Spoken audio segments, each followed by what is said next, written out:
What's going on, guys? So today we have a pretty interesting tool that I've been testing out lately. This is something that someone sent me to check out. It is sold on Amazon. I believe the brand is Gear Spool. They sell these for 24 bucks. This is the Quick Draw Self-Defense tool. All right, so essentially this is a stainless steel spike. Now, first off, I have to say it was mentioned that it was stainless steel in the paperwork here. All right. I'll read that in a second for you. But I took a magnet to it and it didn't stick at all. It didn't seem like it was magnetic. So I ended up taking a much larger earth magnet, and a very powerful earth magnet barely pulled any kind of magnetism at all. So I'm not even sure if this would pass a metal detector or something like that, but it's definitely a form of stainless steel. But it might just have a lower iron content or something. But anyway, let me read this to you real quick while I have the box open. This is how it arrives. All right, so it says, Quick Draw Self-Defense, protect yourself at all times when seconds count. Welcome to the Quick Draw Self-Defense family. Your brain and gut are the best self-defense tools. Trust yourself. We hope you never need to use this tool, but if you do, here are some tips. You can slip your QD-SD tool to anything, or clip rather, I think I said slip. The QD-SD tool is made from stainless steel, so it can go anywhere with you. This is a hard use tool, so be careful clipping it to fragile items or fabrics. We recommend practicing with the QSDS before you might need it. All right, and there's their website. So here's the thing. I just read that to you, but when I got this, I opened it up and I immediately clipped it to my pocket, and I did not read the little paperwork there, and I clipped it too far. So as you can see, this is just one piece of stainless, all right, and this is angled up a little bit so you can slip this in any kind of fabric. So I literally had my cargo pants on and I slipped it through and I pushed it all the way down so that the ring would be, even with the top of the pocket. That was a huge mistake. I completely tore up my pants. So how this is meant to be used is you would slip fabric in here and it goes up to basically this point here. You don't want to go past where the ring is because it's just too tight of a pinch, all right? So I literally lifted this up and I was trying to pull it out and I just tore my pocket to shreds. But I love those pants, so I ended up sewing it up and now I have a pair of Franken pants. But that's okay. That is totally user error, but if you are interested in this particular tool, that's what you have to do. You have to keep that ring outside of the material. Now what's interesting is you can, of course, put this in your pocket like I initially tried to. I think it's much better suited to keep this in the waistband of your pants. All right, you can either clip it to your belt or the actual pants, waistband itself. Obviously, the longer part would be on the inside of the waistband. It's something that's easily concealable. You can clip this on, molly webbing. You can clip it on a bag, clip it pretty much anywhere. So it is versatile in that sense. And the whole idea here is that you have a self-defense tool with the ring that you can quickly access, to defend yourself. Now, there's a bunch of points with this tool that I want to make, and after kind of playing around with it and stabbing a bunch of stuff, number one, the idea I think behind something like this is if you're carrying pepper spray or maybe some kind of other Kubotan, because I believe they do consider this a Kubotan of sorts. A lot of times, or even like a baton, a lot of times you have some kind of a sheath, even if you carry a belt knife that's in a sheath. So the idea is something's going down and, when seconds count, you want to get to your self-defense tool as quick as possible. So the idea is that you just have a ring, you slip your finger through it, and that's it. It's out. There's no fiddling with pockets. There's no fiddling, with any kind of sheath or even, holster for guns. Now, I have to say, personally, I think a gun is the best possible self-defense tool. That's why so many people carry them. It takes very little effort to cause massive damage. Second to a gun would be a knife, in my opinion. Something like this, however, is a lot easier for a lot of people to carry because of legal reasons, maybe physical reasons. Maybe you just don't have the capability of carrying a gun a lot of places, or even knives. But outside of self-defense, I thought of some, obviously practical reasons to carry something like this as well, which we'll talk about a little bit later. But first, I do want to focus on self-defense since that's how this tool is pitched. So again, the idea is you use the ring and that's it. You pull it out, you have a natural grip on here that it's not going to go anywhere. The fact that you have a ring, it's like why I prefer karambit style knives so much, for self-defense, because, you can't drop it. You really can't. They have to, break your finger off of your hand, literally rip your finger off for you to let go of this thing. So it's a very natural defense to punch and stab. You know, if you're defending yourself, if someone's attacking you and hurting you, it's very natural with no practice whatsoever to punch, you know what I'm saying? And in this case, when you have a pointy tool, to stab. You know, slashing is different. Slashing is kind of purposeful. It's something maybe you have to train to do. If you look at a lot of people that kill other people with knives, whether they're crazy people or drug addicts or in the heat of the moment, what do? You grab a kitchen knife, which is the most popular knife of choice because everyone has them, and they stab people to death. It's completely natural. It sounds gory and horrible, but people don't, in the heat of the moment, grab a knife and start slashing people. They just usually don't, okay? It's always this, it's stabbing, okay? So it's very natural for anyone to carry something like this and be able to use it effectively.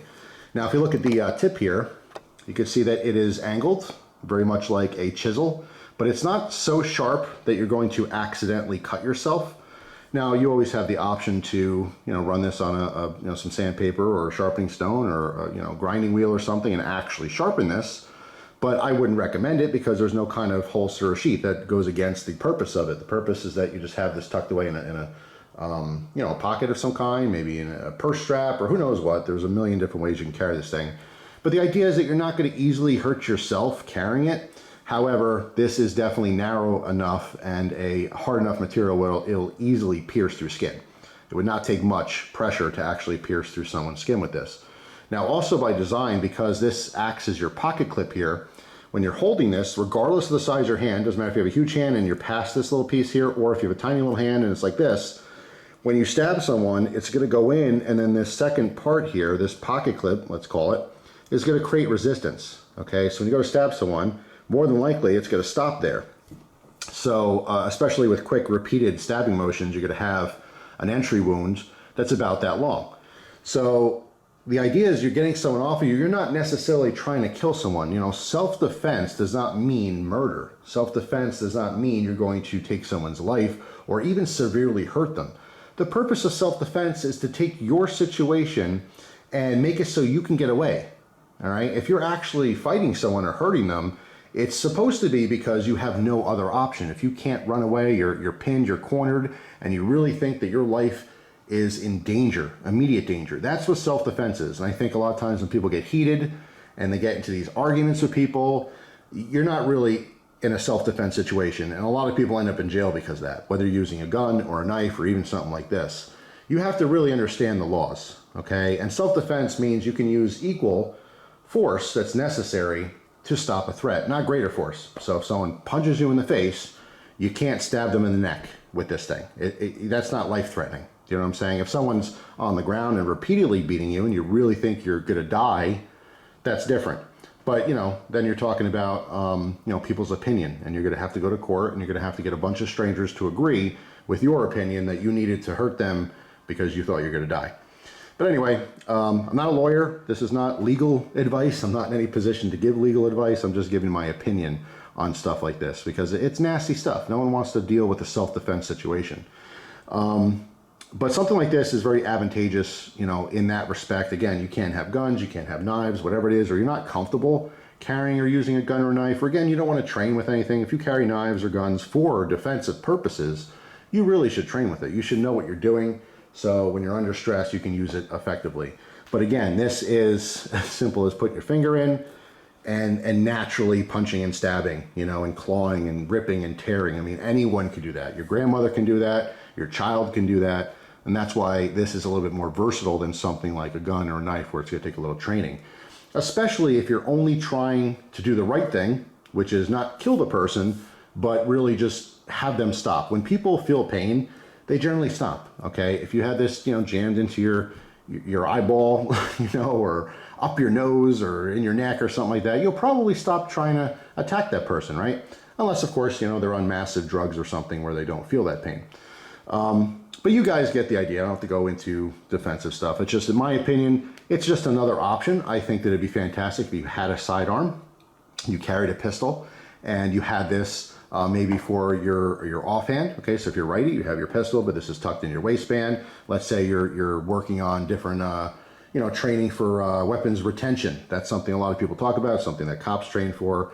and even, you know, a lot of gun guys train for. And the idea is that you can't get to your gun, or they're so close that now you're both fighting. They see you're trying to pull a gun out, and now they have their hands on your gun. The idea is you take your offhand, usually you would have a knife for this, and you'd pull your knife out, and you would attack them or cause them damage to get them off your gun, so now you can grab your gun. So it's another option for something like that. If you're not comfortable with a knife for a retention weapon, this would be fantastic for that. Two things that I'd like to mention with this. Number one is, because this is exposed, even though this is not sharp, okay, it's not gonna hurt you with moderate pressure. If you have this even on, you know, a thicker material, eventually, okay, if you wear this day in and day out for months and months and months, be aware that it may start wearing down material. So even if you have something like denim jeans or thicker pants or something like that, this tip, you know, rubbing on your thigh or wherever it happens to land, it might eventually start wearing your pants down. Just something to think about. It's not a huge deal, you know, if you want to carry this consistently every day, everywhere in the same exact spot. You can build up your pants material, just sew in a little patch in there or something, so as it rubs, it's not rubbing through your pants. But that's something that, you know, I would be aware of. I didn't carry this long enough to see any of that damage, but it's something I know would eventually happen if, again, it rubbed the same spot over and over and over again, especially with a thinner pant material or something. Besides that, I like the ring. I kind of wish the ring was just a little bit smaller, but again, it goes, you know, it goes against the idea that this is something quick and easy and, you know, dummy proof, basically. If there was a smaller ring, maybe it'd be harder to get your finger in there. So I get it. But, you know, as far as being like low profile or more concealable, a smaller ring might be cool. But, you know, I have kind of chunky fingers as it is. So maybe if you did have bigger hands or something, a smaller ring would be more, you know, uncomfortable or too difficult to get through in an emergency. The idea is this is just in your, you know, waistband or something, and oh no, you have to quickly just get in there. You know, having a smaller hole might be more difficult. So maybe that's the appropriate size, even though it's a critique by myself. Something else to note too, if you wanted the full length here for penetration, you could use this almost, you know, in a knuckle duster style fashion and get more penetration, because I feel like if you punched hard enough and you create a wound with this as it was sliding in, that this second part, this pocket clip part, would slip into the same wound and you would get, you know, stab wounds that were that long. The problem with that though, and I wouldn't recommend it, is because this can twist and turn. So if you happen to hit a you know, rib cage or bone or something like that and that twisted on you, this pushing back could maybe break your finger, dislocate your finger, something like that. So I wouldn't necessarily recommend it like this, even though that might be tempting. I would just keep it like this. It's foolproof. Like I said, it's very comfortable. I stabbed a bunch of stuff. I mean, I don't care about this box so much. It doesn't take all that much pressure to go through things. You know what I'm saying? It's sharp enough to easily penetrate. And I did try this on a stump as well to see how it would feel in the hand as far as shock goes. You're never going to feel that. Again, even if you hit a bone on a person, they're going to be moving around. It's not going to be like hitting, you know, a solid object like that, but it was comfortable. There was no problem with it. Even though this is a square tube, I guess you'd say. All right, there's edges here, but all the edges are rounded off enough where it's not going to be rubbing or causing any kind of damage to your hand or fingers, even if you're stabbing something a little bit harder. I do think it's pretty cool, but here's the big question. How many people watching killed someone recently in self-defense? Yeah, probably none of you. So some people might think, well, you know, I'm never going to use something like that. There are practical purposes for this. The first thing I thought of, because it's winter, is an ice pick. Now, I'm not saying you're going to go clean your car off with this. I would highly not recommend that. You'd probably damage your car quite bad. Chopping ice, you go right through and break your windshield, or maybe put a little dent in your you know, hood or something like that. But I'm talking about like if you're at a party or something, you know, you got the big block of ice, or if you're camping, you got a big old block of ice in your Coleman and you want to break it up, that's what an ice pick is for. It's fantastic for that. But more so, a lot of the guys and gals out there carrying your knives that are prying with your knives, don't do that. I'm not your daddy, but I'm telling you, don't be prying with your blades. This makes a fantastic pry tool as well. All right, so it's kind of dual purpose in that respect. I don't find myself needing an ice pick that much. However, I do find myself having to pry stuff occasionally, and that's why I used to carry a lot of pry tools. I always keep pry tools close by. Do not use your blades. You're going to damage your blades, all right? So this having, again, a flat enough surface there, you can use this as a little bit of a chisel too. Let's say trying to scrape a sticker off something. It's flat enough where you can get something started. So it is a versatile tool in that respect, because I know most of you, and hopefully all of you, will never need to use this to hurt someone, okay? Hopefully you never need to use your self-defense tools of choice. Hopefully your life goes great and no one's trying to hurt you or kill you. But it's just one of those things. We prepare for a lot of stuff, and a lot of us, carry firearms or knives or different types of tools like this for self-defense, just in case. You don't want to be empty-handed if you really needed it. If you carry it every day and wasted your time carrying it for 30, 40 years, that's fine. It was worth it, I always love the idea of having, a prepper's mindset. Better to have it and never use it than to not have it when you need it, right? But this is just a different option. It's a totally different option. It's something people may not think of. I think it's a pretty cool tool overall. I do like it. But like I said, I'm going to carry it on and off here and there. Eventually, when I stop carrying it, I will put this on one of my bags. It's like in my car. Because again, I think it's a fantastic pry tool, as well as, a quick ice pick. If I'm at a party or something, I'm the guy. They're going to say, hey, Jeff, you got a knife? And I'm like, come on. I'm not going to stab my beautiful knife into your block of ice. I'm going to go to my car and grab my my ice pick, right? So yeah, if you happen to be doing a lot of partying and you're going through a lot of ice, this is a fantastic tool to have as well. But if need be, it can definitely be effective. Again, the big focus here on self-defense is you're not necessarily trying to kill someone, you're trying to get away from that situation. You're trying to get away from the possibility of you getting harmed. That's all it is. You have to get away. Most people don't. And of course, the laws, depending on where you are, sometimes you can stand your ground. There's stand your ground laws. You don't have to get away, but you always should. If you can avoid a conflict, avoid people getting hurt, that's the best way every single time. I don't care how much you hate them or how much they hate you. To avoid a conflict completely is super important. I had this conversation recently that people were talking about the shooting that happened in Portland. I'm not going to get into news or politics or anything like that. But I will say that that particular situation could have been completely avoided. You don't want to, especially if you're armed, you don't want to put yourself in those situations. And I think that especially if you carry a gun or any type of self-defense weapon, it's your responsibility to go out of your way to avoid conflict, because it's very easy to get heated and it's very easy to make improper decisions that may change the rest of your life. You don't want to end up in jail because you think you had the right to defend yourself. If you're instigating, that's not defense. If you can get away, that's not defense. But if you do have to defend yourself, this is another option. So I thought it'd be cool to check out and show on camera here. So yeah, that's pretty much it. Let me know your thoughts and opinions on it down below. Before I go, I will show you my driveway happens to have a bunch of ice in it. So I'm gonna head outside, give you a quick demo on how this thing chops some ice, which again is more of a practical purpose for this tool as opposed to stabbing people. So let's go check that out. So it's a perfect time to test out this tool. So you see my feet here. This is my driveway, and even if I stomp on this ice, it is not going anywhere. There's a thick layer here. Here's a chunk that came off the car yesterday, which we'll hack at for a second here, but just wanted to show that. Just even walking on here, it's not crunching in. So let's see how this tool does. Make sure I'm lined up here. All right, so just hitting the ground. Breaks up very easily. Obviously, it's a point. As far as this guy goes,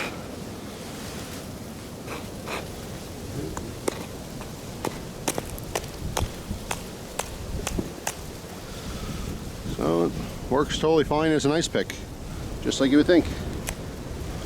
Here's some ice on top of my garbage can.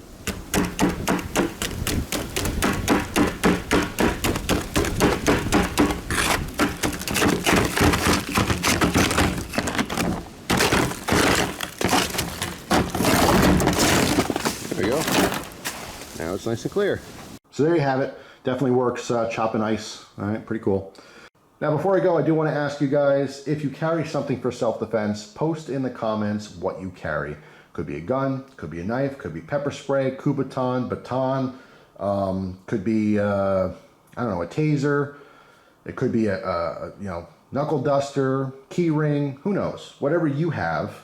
Maybe keep a little bottle of hot sauce or something and, just put your hand, just douse in someone's face. That's totally legal. I don't know if that's my go-to, but, you know, just a fistful of hot sauce just rubbed into someone's eyeballs, that certainly would be somewhat effective, I have to say.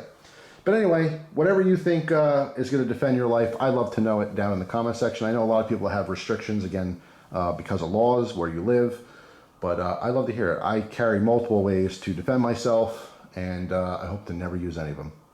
So that's all. Hopefully you guys have a fantastic day, and I will see you tomorrow with a brand new video. Take care.